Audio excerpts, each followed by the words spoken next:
Nick, hello. Thank you so much for your time. Absolutely. Have me. Man, I'm so looking forward to, I'm so hyped for Sleep and Recovery Summit coming up. I know you put a lot of work in the past 3 years, also raised the bar. I've been following your work for ages. You're kind of my guy that put sleep and recovery, the forgotten words, besides, we're all about hypertrophy and all that, but we forgot the main things that actually help our immune system, our sanity, our growth, our repair. And thank you for that. Yeah, no, absolutely. No, I appreciate that. Yeah. And, like you said, it's something that's, it's in a kind of a weird place in the industry in the sense that you will hear a lot of coaches and professionals talk about it, but not in a very structured way and not in a way that really makes any kind of lasting impact or lasting difference. Like you said, it really is this lever that we can pull, as a coach or a practitioner that impacts just about every single goal that your clients will have. It'll impact every single physiological system. However, it kind of takes a back seat. And even if we think about just client results 101 or exercise psychology 101, right? At the base level of what we do, we provide a stimulus, right? Whether that's in a rehabilitative setting or a fitness setting, performance setting, we provide some type of stimulus or stressor that forces the body to need to adapt in some way, in the hopes that that individual will then not only get back to their baseline, but of course end up getting better than where they started, right? And that process happens via recovery, right? Recovery leads to adaptation. And the way in which recovery happens is not via, a ton of cryotherapy or Normatec boots or any of these other things. True and optimal recovery, the way the body was naturally designed to recover, is via good quality sleep, right? And so no matter what stimulus we're providing, no matter what stressor we're providing, if we're not really guiding this process of recovery and adaptation, we're really missing the boat on just even the most fundamental aspects of what we do as coaches and fit professionals, right? Which is it's the cheapest and more efficient way to do it, if that makes any sense. Yeah, no, it is, and I always say, I think in the industry, we tend to, and I'm sure you would agree, we tend to overcomplicate things a lot, right? But with sleep, we tend to oversimplify things quite a bit, right? You see most of it centered around, for coaches with their clients or even with other coaches, how many hours a night do you sleep? If it's 8, okay, great. We won't have any more conversation about it. If it's less than that, if it's say 5 or 6 hours, okay, let's try to get you to that 8 hours, right? When obviously we know there's a lot more at play there. And so we don't want to oversimplify sleep, but obviously trying to find some systems and principles where we don't, go the route of overcomplicating things either, which again is a big problem in the industry kind of across the board. So couldn't agree more. Let's backtrack a bit. Tell me more about who Nick is. Yeah, so I am a health and fitness coach. I've been in the industry for a little over a decade. Spent the majority of my career before kind of pivoting into education in the rehabilitative setting. Even though I was a coach and personal trainer, originally I wanted to go to physical therapy school, and that was kind of my route, my path. And so spent the majority of my time working in physical therapy clinics alongside other physical therapists and chiropractors, even in some instances as well. And really became enamored with the idea of coaches and fitness professionals collaborating better with these other professionals and envisioning themselves as more, right? I obviously believe that us as coaches, fit professionals, we have way more opportunity for impact on long-term health than any other provider. And it's not even close, right? And so really became enamored with that idea and that focus, right? Envisioning myself as a healthcare practitioner. And one of the things that fit in really well with that was sleep, right? And it was something that I also had a lot of my clients struggling with, tell me that they were struggling with on a regular basis.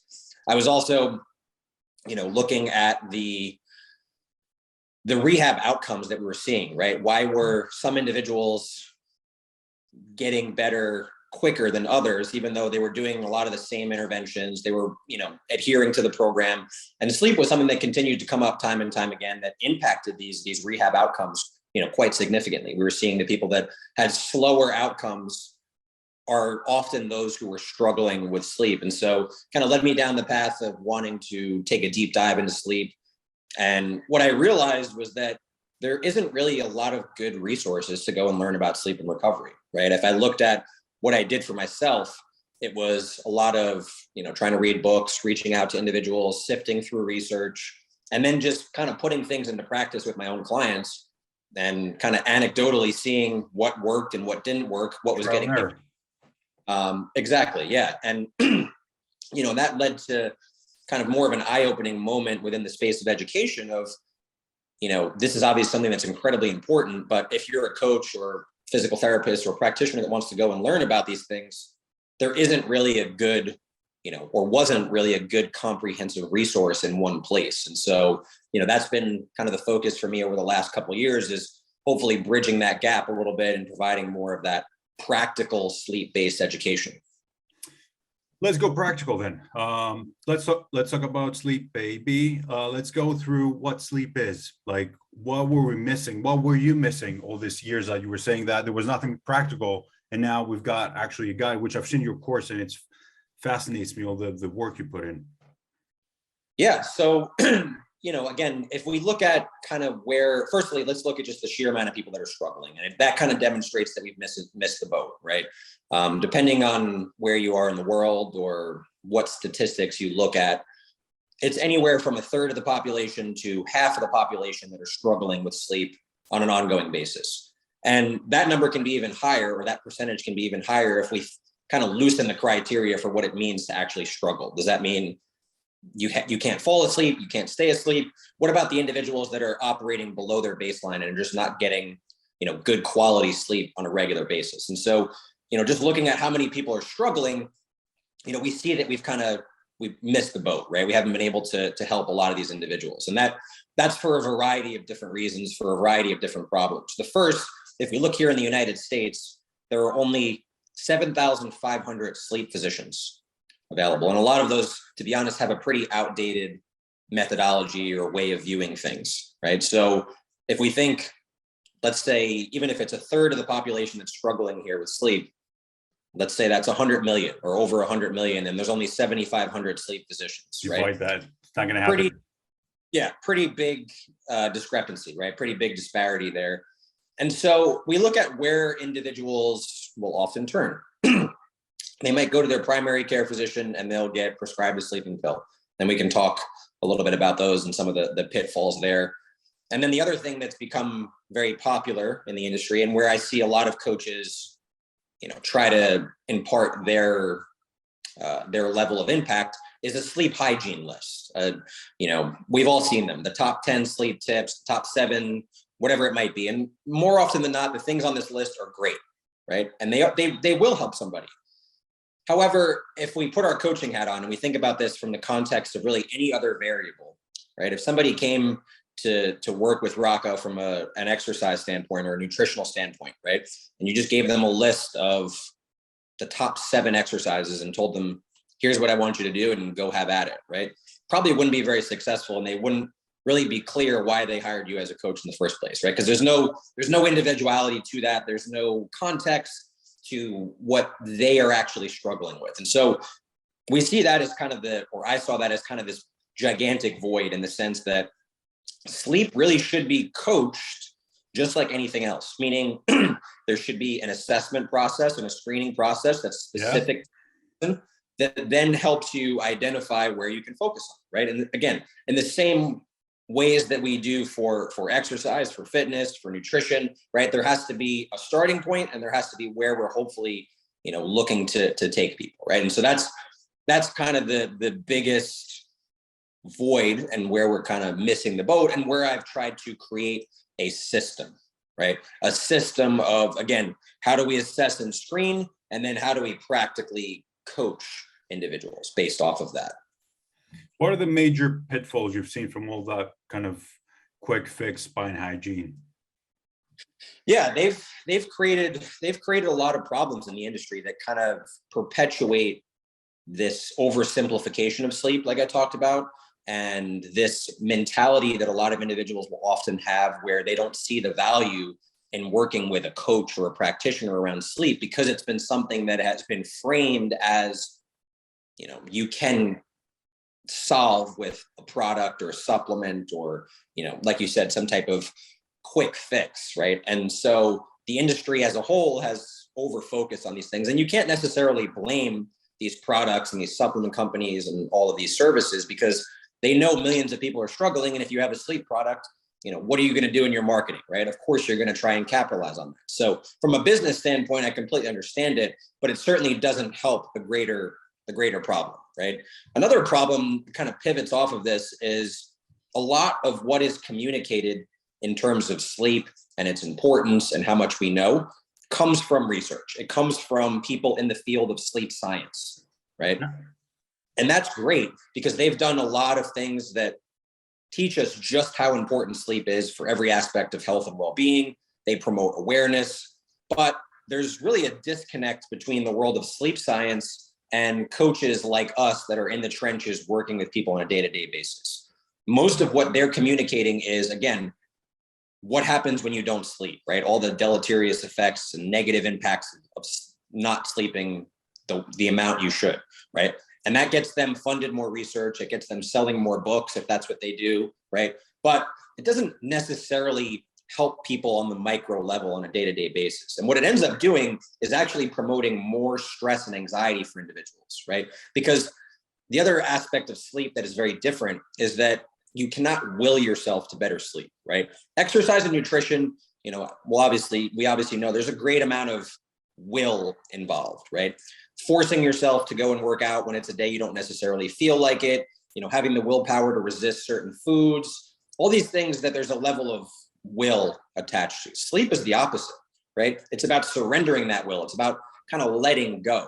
And what we often find, and this is something that I think the industry misses as well, is often sleep issues are very, very behavioral in nature. Uh-huh. Right? They're kind of often looked at as just either medical problem or just like a lifestyle problem. But there is a strong behavioral component attached to why people struggle with sleep. And, a big piece of that is this stress and anxiety response that's built up for individuals around sleep, especially when they've been struggling for a long time. So now if there's this research and these statistics coming down that are communicated to them about, did you know that, you're more likely to die and your testosterone levels plummet and you can be diabetic and this and that, right? That's just going to add more stress and anxiety to the whole process for individuals. And so it really does them a disservice. So for kind of all those reasons and all those different angles, it's why, or part of the reason why coaches and other practitioners don't necessarily focus on sleep in the way that I have been. Well, so, okay, if we backtrack and we say, okay, what should a coach's primary focus should be? I love the way you said about assessment, but what should the focus be? Yeah, the focus should really start with having some type of system and principle. And obviously I've tried to create that in the course. And I think systems and principles are incredibly important, principles over methods, because there's a lot of different methodologies and things around sleep, but you've got to have your principles and systems in place, right? And I teach what mine are in the course and in workshops and all these other avenues. And they don't have to be mine. I always say this, they don't have to be identical to mine. It's just based on what I've seen work and my population and my own experience. You can use them to kind of model your process. You can copy them completely, or you can have your own system, but you have to have a system, right? And at the starting point for that system is you have to really identify red flags and be able to assess and screen, right? Because the other thing that will often scare coaches off around sleep, or even physical therapists and other practitioners, is scope of practice. Because sleep has been often communicated as it's either, just some optimization over here, or it's a full-blown medical clinical issue. Don't touch it, don't deal with it, don't talk about it, right? Yes, there are absolutely instances where there is a sleep disorder at play, or there's some medical physiological reason why an individual is struggling with sleep. But that's not always the case. And there is often a behavioral driver for a lot of the reasons why people struggle with sleep. And even when there are medical issues, there is still often a behavioral component attached to it where a coach can really interject and help with compliance and kind of long-term outcomes around sleep. And so, the first two steps are, again, having systems and principles and discarding that narrative that sleep is not something that coaches can address or something that they can be a part of, right? The idea that every issue is a clinical based issue, because that's just not the case, right? So when I talk about assessment and screening and red flags, obviously that's a whole module within the course and there's a lot to it, but obviously it starts with a detailed medical history that you should be doing anyway, obviously, right? But adding a few things that allow you to get a lens from a sleep perspective, knowing what your lines in the sand are, what your big red flags are, any diagnosed sleep disorder, any medications that we know are known to impact sleep, issues that have been going on for a long time. If you start to interject some type of behavior coaching that they don't respond to at all, right? You don't see any improvements there. Any of those red flags that you can kind of pick up right off the bat that maybe tell you that person would need to get, tested by someone else or seen by someone else, at least at the start of the process, right? And then, once you've been able to screen, and I have a lot of resources and, forms and things you can use to kind of tailor that screening process and make it a little more systematic as well. Then you kind of get into your actual assessment from a coaching standpoint. And the way I have this put together is what I call the bucket system, right? Okay. So we have basically 5 key areas of optimization around sleep and recovery. And the bucket I like because it's kind of simple to explain, it's simple to understand. Basically, the buckets are these 5 areas. If the bucket is empty, it needs a lot of your coaching attention and focus. If the bucket is full, it doesn't need as much of your coaching attention and focus, right? And I usually just grade these buckets on like the FMS model. So we do like a 0 to 3. 0 is an empty bucket, 3 is a full bucket, right? And then the assessments that we do, again, once we've gone through the screening, red flags, refer out points, etc.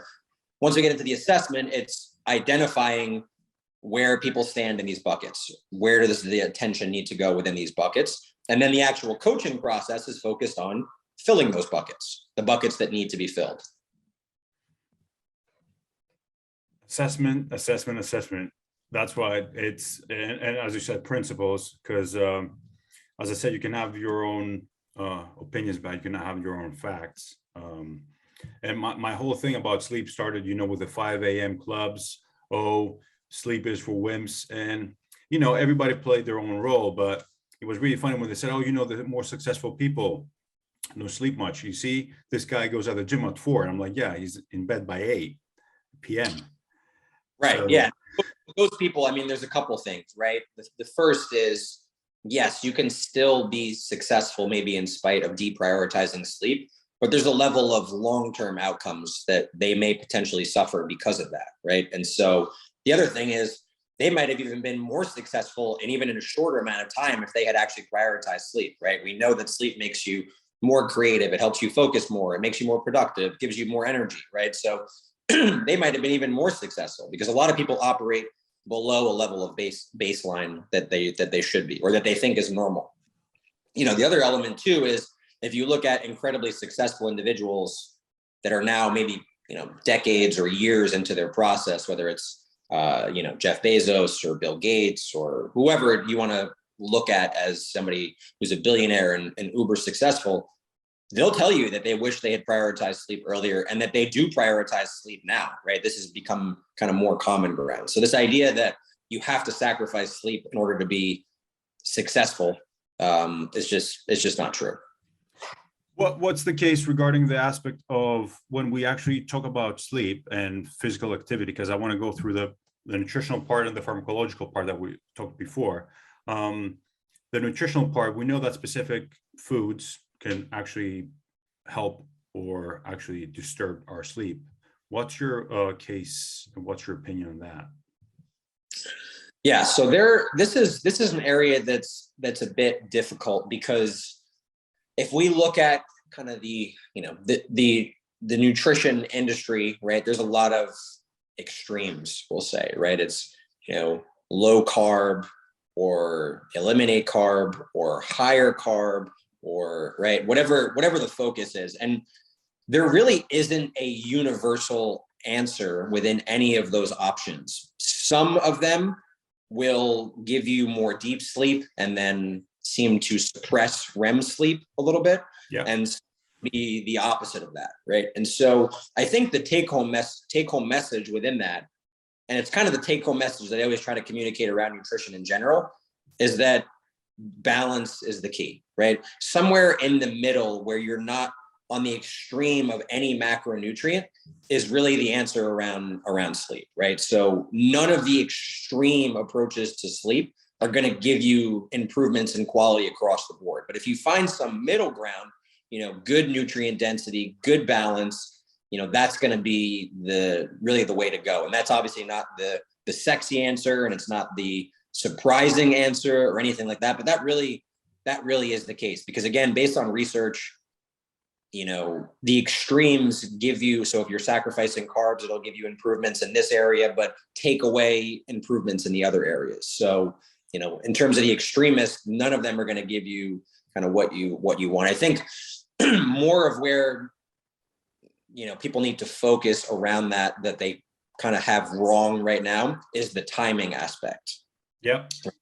So timing aspect in two ways. One, if we think about from an evolutionary perspective, and I'm not a big, follow the evolution, always. And, I'm not an evolutionary biologist type of approach or type of guy. But if you look at for millions of years, the way that we kind of operated from the perspective of environmental factors, light, when we slept, food timing, activity timing, these things that were thousands and even millions of years in place, the change to the way modern society has really only been within the last, less than 100 years, really, right? And so that's not enough time for evolution to catch up, right? So if we think about the way it used to be, right, there was a limited window, if we're talking specifically nutrition, there was a limited window within which you were able to eat, right? Because when could you actually hunt for food? When could you actually cook food?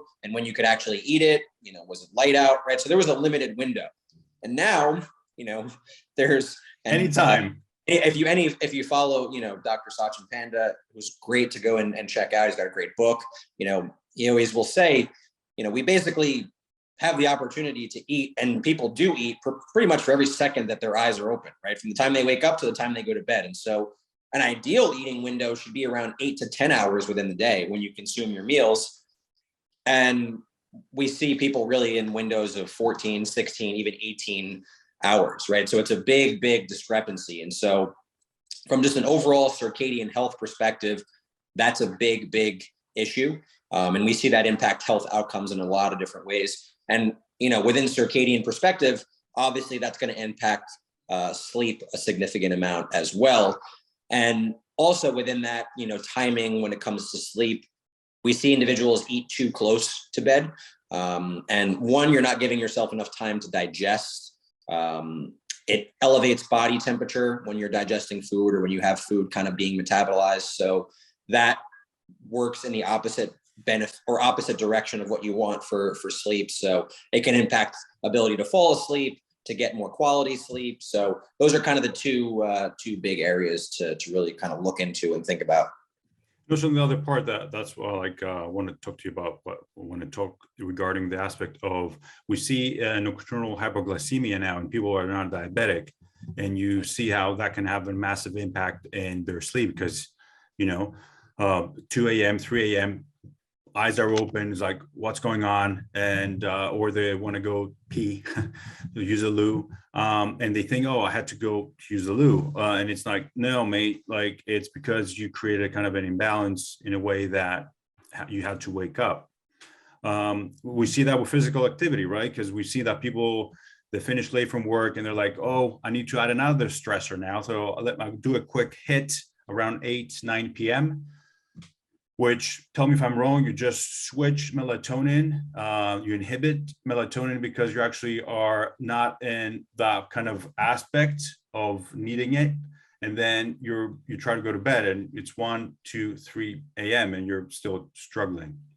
Yeah. I mean, in terms of the physical activity piece, they're one of the more simple kind of balances or mechanisms that's at play you mentioned melatonin, melatonin being the hormone that really signals it's time to sleep. It doesn't necessarily engage sleep itself, but it's the first kind of like start of the race, right? Like the gun being fired to take off. Yeah. So one of the simple mechanisms and things that play when it comes to sleep is this balance or interplay between melatonin and cortisol, right? So melatonin you mentioned, and that's really the precursor to sleep, right? It's a hormone that is released to initially signal sleep. It doesn't drive sleep itself. It's just kind of the initial signal. So kind of think of it like shooting a gun at the beginning of a race to tell the participants to go, right? And so ideally, when we have this balance, we see melatonin levels start to rise in the evening and reach a peak when you're ready to sleep.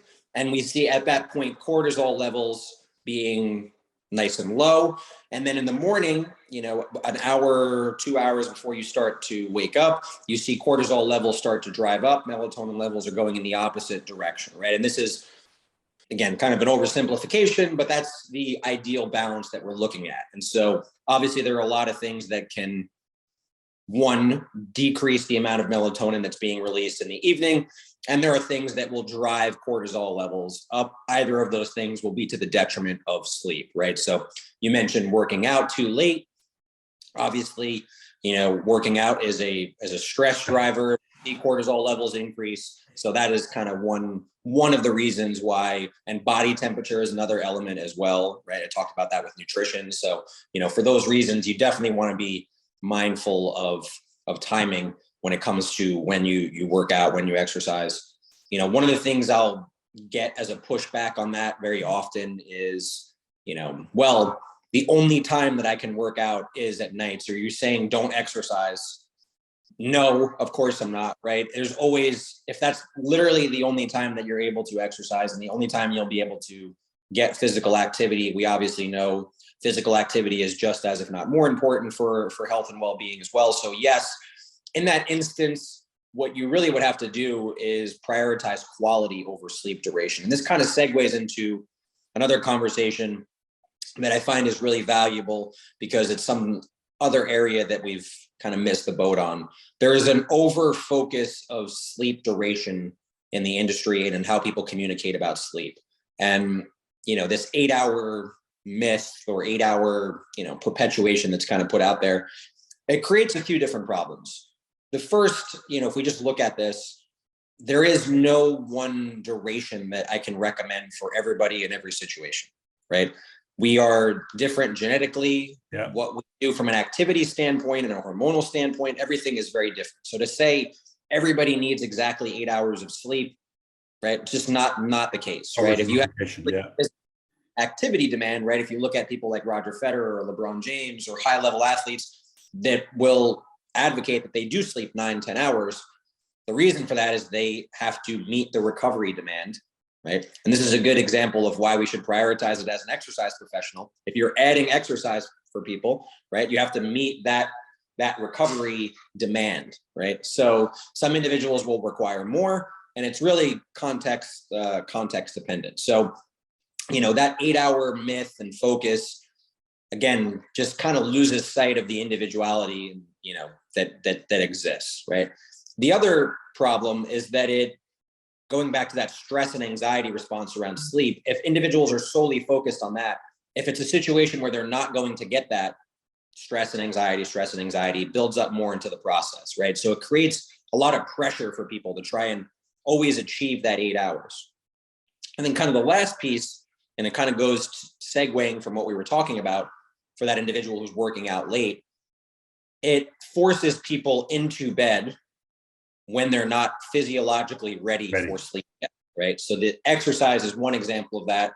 The other example I often give is somebody who, goes out with some coworkers or friends or whatever it might be, right? And they get home at 10 p.m. and they've got to be up at 6 a.m. the next day for work, right? They're still pretty amped up from being out. They were in a social environment. They were stimulated, all these things, right? However, the common intuition that they've been told tells them, oh, I'm already at this 8-hour point. So let me just, get dressed and get into bed and try and sleep, right?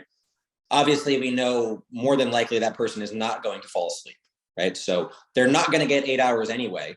And now they're starting to sacrifice their sleep quality and sleep efficiency.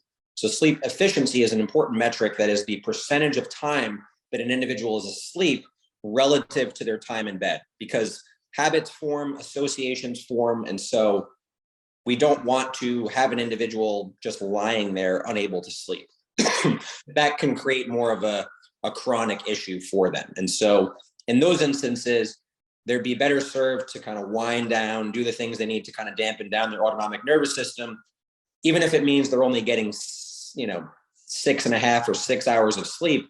It's of better quality. It'll be more efficient. It's better for them in the long run, right? And the other thing with that is that sometimes when that happens, it can actually be used as a coaching tool, because it now shows that individual that the world doesn't end if they don't get 8 hours. And they might actually feel pretty good because they got good quality sleep, maybe better quality than they've gotten previously, right? Because they allowed that sleep pressure to build up healthy for them.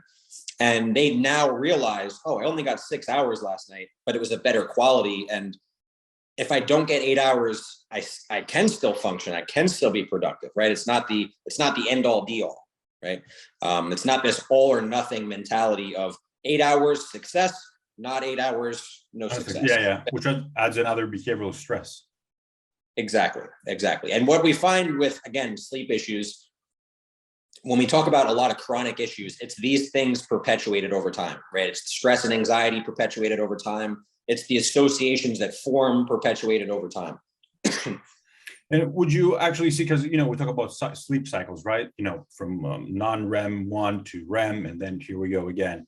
The more cycles you've got, the more quality of sleep you've got, right? Yes, that is definitely true. So there is a methodology within coaching, and for anybody who follows Nick Littlehales or has read Nick Littlehales' book, he is a sleep coach, mainly in the performance setting, based in the UK, I believe. Has worked with a lot of pro teams, and his methodology is centered around these sleep cycles, right? So you go through all the stages of sleep, these cycles every 90 minutes, and he basically structures it in a way where you're trying to get a certain amount of sleep cycles over the course of a week. And so, if you're getting 4 a night, one night, you can get 6 the following night, or you can make it up with a nap. There is some logic there, and it obviously works for him and for his population. I tried to implement it a little bit. I just didn't find that it made sense for me, blended in with my system. I just found that it was adding a little more confusion for people. But again, in his setting and in the way he teaches it and communicates it, it obviously works really well. So there is something to be said for focusing on these sleep cycles, but I just tend to focus more on how do we optimize different pillars of sleep. So duration is certainly one of them, right? While I say, we don't always need 8 hours every time, we can't continually get 4 or 5 and think that we're going to get the results we want either, right? Quality and depth is important. Regularity is an important variable. That goes back to, circadian timing perspective. And then continuity is important. So continuity is the one that kind of fits in with those sleep cycles. And then basically what happens with these sleep cycles is you go through them every 90 minutes, give or take. And there's actually a brief period of awakening that occurs In between, 90 minutes before you descend. Sometimes people will remember this. Like if you remember a point where you're actually awake during the night, but it's very brief and you fall right back into descending in those stages of sleep again. And that's perfectly normal, right? Sometimes we'll have individuals get worried about that, and that can perpetuate issues, right? But continuity is the ability to continue to go through those stages without any massive interruptions, right? And those interruptions can come on the interlude between the cycles when there's that brief period of awakening, or of course, if there are things in your environment that cause you to kind of get pulled out of the sleep cycle, whether that be light or noise or a partner or whatever those things are, right? It makes a massive sense, because to tell you the truth, if you don't have an EEG fitted in, how would you actually measure it? And people are getting too hyped with all the devices. They need to find out that there is error, and also that creates kind of another stress. They're like, what did I just do? Like, oh yeah, like chill. That's it. Where one of the most common things I get asked about, especially because they're becoming more prevalent, right, is sleep trackers. should I use them? Should I not use them? How should I use them? When? If we're looking at this through the lens of coaching, for me, my general recommendation is for somebody who is currently struggling with sleep in some capacity, I typically discourage them from using a sleep tracker. And you just touched on it, because it's something that adds more stress and anxiety, especially if there's somebody, and this is where it comes to knowing your clients. It's especially if it's somebody who doesn't do well with information or doesn't do well with data, right? Where a lot of what I end up doing with people is centered around restructuring some of the misconceptions that they have. And sometimes people are really poor at self-estimating their sleep. They underestimate it, right? Yeah. And so when you have a sleep tracker and that data shows something, whether or not it's accurate, we'll talk about it here in a minute, but I cannot change the perception on that, right? If it's more subjective, we can kind of change the narrative a bit for them, and it's probably better than you thought. But if there's a number or numbers and they get fixated on those numbers, there's not really much I can do to change it, right? And so, that's kind of the biggest issue. However, with sleep trackers, they've come a long way. They do promote awareness. They do provide contextual awareness in terms of how things or variables impact your sleep, which there can be a lot of value in that. And you are going to see, and it's hard to kind of estimate time, but I would say within the next 5 years, they'll be more of they'll never be gold standard polysomnography in a lab, but they're going to continue to get better and better, just like any other element of technology. And so where they stand right now is, I kind of look at this as like different stages of accuracy, right? So where most of them are very good to excellent is in estimating sleep duration. How much time are you actually asleep relative to being in bed, right? Many of them are pretty good to okay at estimating, are you in non-REM sleep or in REM sleep, right? Just as a general, where most to all are less accurate is in really distinguishing how much time you are in each stage of non-REM sleep, right? Those descending depths of sleep. And so, like you mentioned, if you were to go into a sleep lab, right, it's polysomnography, it's what it's called. You'd be hooked up to EEG, right? We'd be looking at brain waves. We'd be looking at cardiac rhythms. We'd be looking at respiratory impact. We'd be looking at all these different things, when obviously we know that if you're wearing an Oura ring or a Whoop band, those things are not being looked at, right? So we know there's going to be some type of, discrepancy there, right? So, that will always be the gold standard. There's obviously a lot of problems with sleep lab testing, right? There's the accessibility piece. There's, if somebody's going into a sleep lab, does it actually give you a true representation of their baseline of sleep? Because it's just a weird environment, right? You're not at home. And we know that if you're not at home, you don't sleep the same. Yeah. You're hooked up to all this stuff. It can be uncomfortable. Someone's watching you, right? So it's all these things that, outside of identifying like a physiological full-blown disorder that's very obvious, there's a lot of obviously pitfalls to that. Home testing has become more prevalent, but I've talked to quite a few sleep physicians, and most of these are really not up to par either, where they're underestimating the prevalence of sleep apnea. So, there's a lot of problems that obviously still exist, but as with anything, we're going to continue to see improvement. But as it pertains to sleep trackers, those are kind of my general thoughts and recommendations. To the other part of, the industry is flooded now with all sorts of magic pills, because I always say, and tell me if I'm wrong, but people come to me in my clinic and I'm like, I see it in the way, because we've seen, as I said before, about, hypoglycemic state, hypothyroidism does that. And I want to check those things as well. But they're like, oh, can we find, I want to take melatonin, I want to take GABA, I want to take this, I want to take that. And I always say you've got a flat tire, you just want to put more air in, and you don't want to change the tire. Right. Yeah. No, that's a really good, that's a good analogy. And, it's most, sleeping aids or supplements or things they're just an adjunct. They're a supplement, right? It's exactly what the name suggests, or they're a Band-Aid. and the reality too, and I'm not opposed to this necessarily, but they've done studies, and the reality is a lot of instances of these things can be pretty placebo in nature, right? Because if we go back to that, stress and anxiety piece, right? If you are taking something that you feel is helping you and serving a benefit for you, it can work to reduce some of that stress and anxiety, which will in turn allow you to fall asleep and maybe get better quality sleep. And so there's something to be said for that.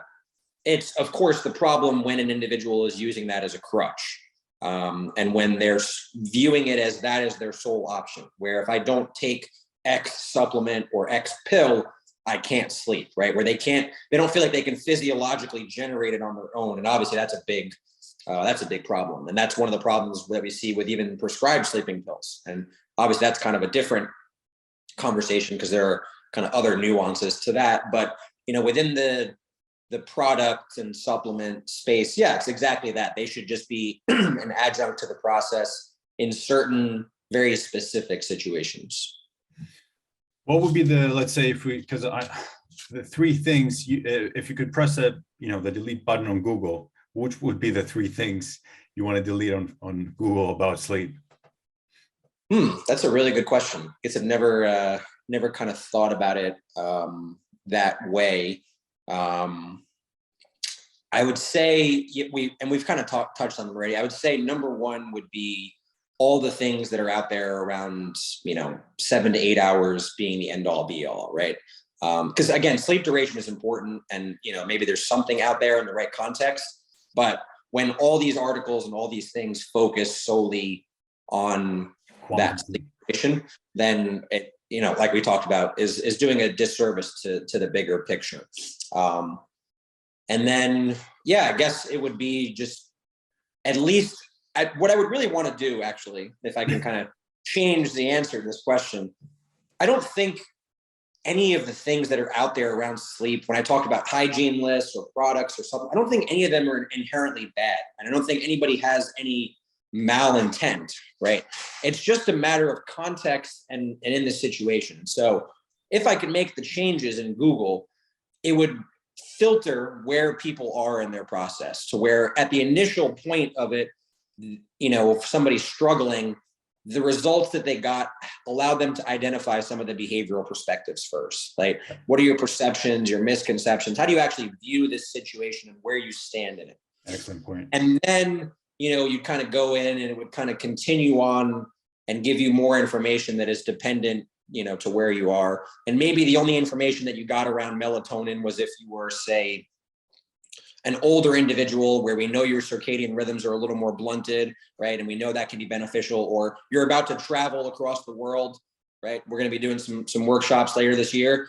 That could be something I can maybe use to my benefit, right? Time zone differences, things along those lines. So if I could make the change, it wouldn't necessarily be to eliminate any of these things, because I think they do kind of all have their place. It would more just be kind of filtering down a little bit to where they are. Regarding your course, what would a coach expect to learn to,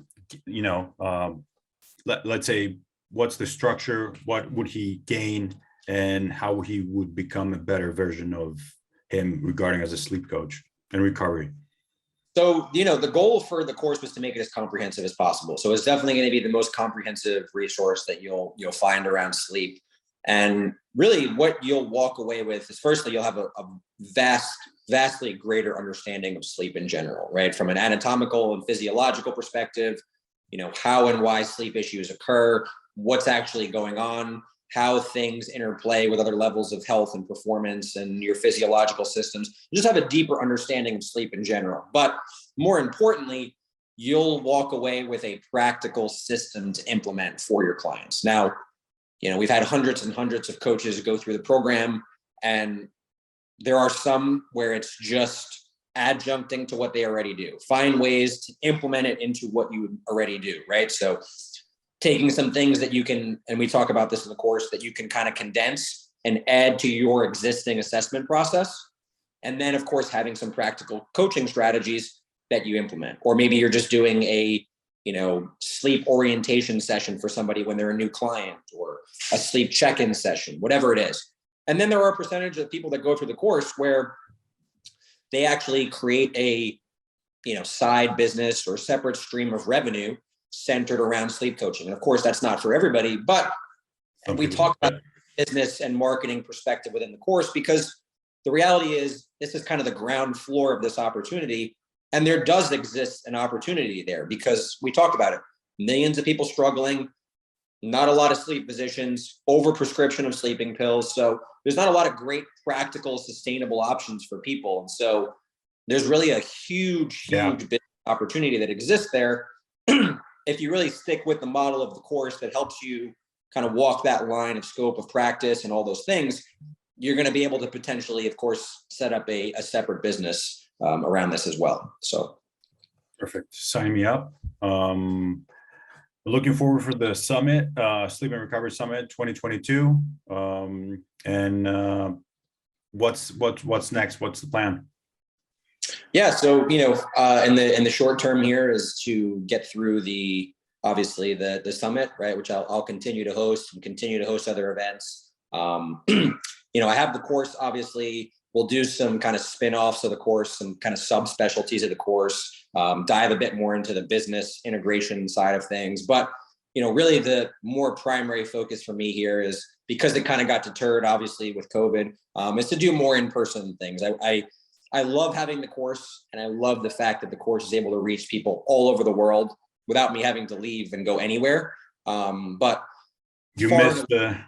far and away, the best relationships, the best educational experiences, and the best everything comes from being face-to-face, getting to meet people, getting to look them in the eye. And so, for me, over the next couple of years, it's to do more speaking engagements at events, to host more workshops. Obviously, we're collaborating on a few. So it's more of that focus for me kind of here in the next year to couple of years. Perfect. Nick, thanks so much for your time. It's been a pleasure. And I'm looking forward to the summit and the workshops in a few days and a few months. Absolutely. Yeah, man. My pleasure. And thank you again for having me. My pleasure.